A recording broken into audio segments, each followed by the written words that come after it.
about why real-time leave updates are a total game changer for HR teams. We'll cover what it's like when you don't have them, what kinds of fire drills that creates, and how staying ahead can make life easier for both HR and employees. Joining us today is Brad Hyland, Tilt's Director of Leave and Customer Success. He's seen firsthand how having or not having up-to-the-minute info can make or break an HR team's day. So Brad, let's start here. From what you've seen, what's it like for HR teams when they don't have up-to-date information, like who's out or why or what policies might be in effect at any given time? How can that complicate things for HR and employees?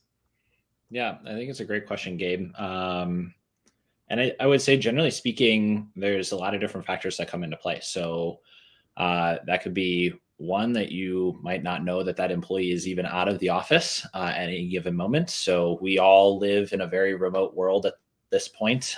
People are working from home. People are working from different offices. If you're reporting into a certain team or a certain manager, they might be in a different location from you. And as a result, that includes the HR team too. So in those instances, it can be really difficult for them to make sure that they have business coverage for those different roles and things like that. But also in conjunction with that, if we're coming up to something like a specific end of pay period or something like that, it could result in a massive change in that person's pay while they're taking that time out of the office. So whether that means that employee should be filing for state benefits or short-term disability, those issues could result in drastic differences in what that person is paying or being paid, and as a result, may end up with that employee being drastically overpaid or potentially underpaid in some circumstances. So having that real-time data is really, really important, again, to make sure that they understand who is in the office, how much time is that person taking, and the reasons why, to help support both business continuity related items, but also making sure that pay is accurate for those individuals too. For sure. And I feel like the alternative obviously is, if they don't have a good way to get this data or to get these real-time updates, is they're just going to be checking in periodically, right? Whether they're setting a calendar reminder or whatever. How have you seen that go wrong, where HR is trying to manually just see what's going on with a leave? Yeah, I mean, I think a big portion of that comes back to the business continuity piece. So if that person sits in a seat that is, at a call center or, in a critical role, if you don't have someone else there to fill that seat, then it's a problem for you as a business. And so if you're doing something around updating a calendar or something like that, that's a very manual task because you're having to do that yourself. That can then result in maybe you forget to add it, and then you don't have a backup person there to help support the team. If you maybe have someone that is returning to work, or maybe they canceled their time out of the office because they had something else happen, they didn't need that time out anymore, a change in their medical necessity, if it's a scheduled surgery or something like that, they might not need to go out as soon. And if that is then not accurately depicted within your own system, then it could result in you having double coverage and you're paying two people for that same time frame, or ultimately lead to problems around tracking of FMLA time or some other sort of benefit that employee might be eligible for. So by having to manually update those items, it can become a really big burden, especially if you're a really large company where you have lots of different individuals across the company going out of the office at any given moment for a leave of absence. It can be a big lift. But also for smaller companies, I think the biggest piece there is typically you're looking at an HR team of one. And so when you have, or maybe that a person isn't even technically HR, but is instead a multi-hat person that is just happened to be working in HR as well, and managing some of those processes, it can be really, really difficult for those individuals to keep that up to date and make sure that they have the information that they need. Yeah, I mean, it sounds like it can be, it can get out of control pretty quickly, especially as you have more leaves to manage. And on one hand, it's complicated for HR to try to keep everything in order and to keep the ship going forward. But also, I guess if you could put on your hat as the employee, who might be going through that, what sort of like ripple effect does that have through the organization? Not just like checking all the boxes, but actually from this is a human experience, right, that they're going through. How does kind of like not having that insight into real-time data impact the employee? Yeah. I mean, I think the biggest thing is like, are they worried about their job? To be honest, there is a true fear in taking a leave of absence because, generally speaking, the U.S. doesn't have a whole lot of policies for paid leave benefits or real benefits for employees and job protections. We kind of look at FMLA as being the big one for employees to take that time out of the office, or something like ADA if it's a medical leave of absence. And so, yeah, if from the employee standpoint, I think the big piece about like real time information is making sure that they know what are they eligible for, and whether or not they still have eligible time from a job protection standpoint to be out of the office.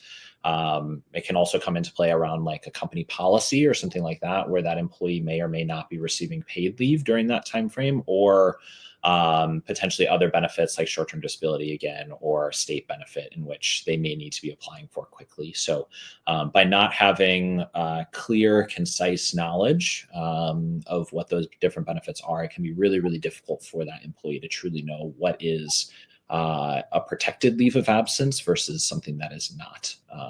So yeah, I think hopefully that helps to answer the question there, Gabe. Yeah, it does. Thank you. Yeah, I can, you talked about a lot of different things that can happen. I can see where someone would say, "Oh, where's this employee? I haven't seen him in a while. Oh, they're out on leave. When are they coming back?" Or, "Oh, they were supposed to be back on this day and they haven't, and they haven't returned," or whatever. How important too is this information for managers? We talk about managers a lot in the responsibility of, a proper leave experience for an employee. And HR probably has to hold a lot of hands in that regard. Yeah, definitely. I think there typically are a lot of questions that come from managers over to HR about what is happening with a leave of absence.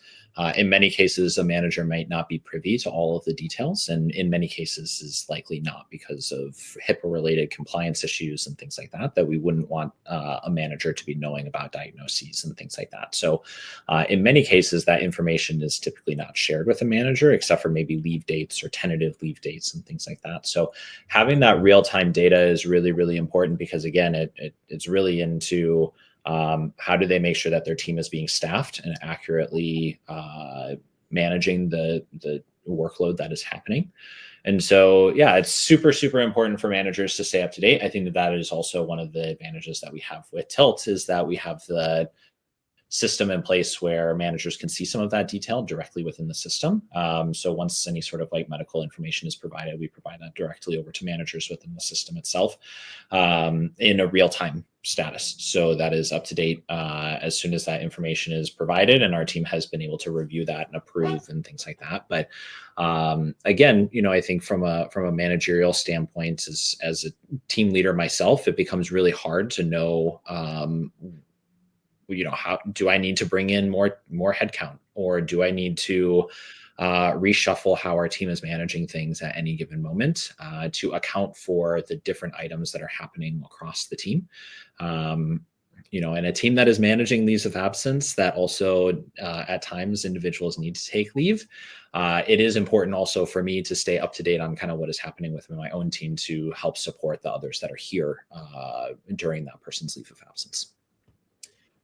And so as a people leader like yourself, how much, I guess, more confidence would you have in knowing that you're up to date on kind of what's coming down the road as far as who might be out coming ahead, and also just on what your current policies are and the legal aspect of getting this right? Because there's a lot of landmines you can step on as a people leader when you either don't know the latest laws or don't understand kind of who's leaving and when and why. Yeah, great question. I think the biggest piece that's really helpful is like the forecast. So what leaves are coming up and when do I expect that person to be returning?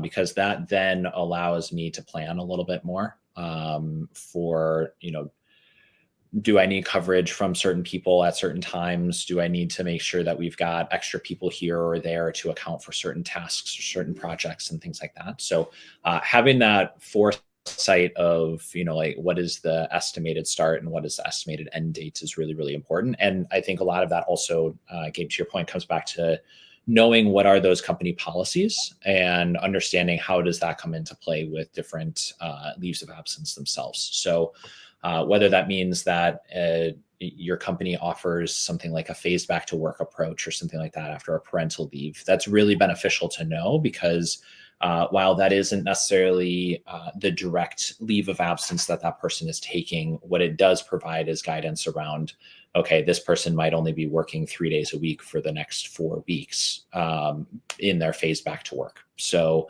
that gives a little bit more clarity on like, okay, again, while I don't necessarily need coverage for that person as a full-time employee for the entire week, I might need to think about how do I phase them back into that process of working, but then also making sure that they're able to step back in clearly and make sure that they've got the updates that they need from like a new product standpoint and things like that. So really it comes around again to making sure that we've got like the right coverage with the right people at any given moment, because we have the forecasting ability of understanding what's happening in live time.